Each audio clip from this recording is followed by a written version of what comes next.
500 দিনে পড়লো গ্রুপ ডির ধর্ণা, ফাঁসির মঞ্চ করে প্রতীকী আন্দোলন যতদিন না পর্যন্ত নিয়োগ হচ্ছে ততদিন পর্যন্ত এই আন্দোলন চলবে। হুমকি হুঁশিয়ারি গ্রুপ ডির আন্দোলনকারীদের।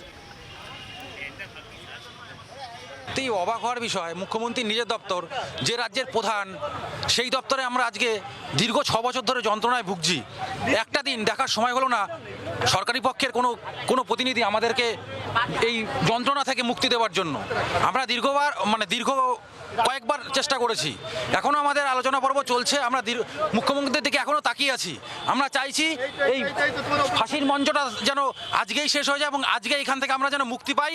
মুখ্যমন্ত্রী আমরা দেখতে পাচ্ছি রাজ্যের বঞ্চনার জন্য প্রধানমন্ত্রীর সঙ্গে দেখা করতে যাচ্ছে, অথচ তার নিজস্ব দপ্তর।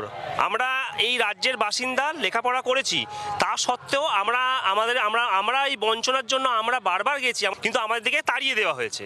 কিন্তু খুব দুঃখের বিষয়, তাহলে উনি কি চান যে শিক্ষিতগুলো এইভাবে বেকারত্বের জ্বালা এই ফাঁসির মঞ্চে ঝুলে পড়ুক? তো আমরা মাননীয় মুখ্যমন্ত্রী আবার অনুরোধ করছি শান্তিপূর্ণভাবে যে আপনি সদয় হন, ব্যাপারটা দেখুন এবং অবিলম্বে আমাদের নিয়োগ দিন। বাংলার আওয়াজ, বাঙালির আবেগ, জি 24 ঘন্টা।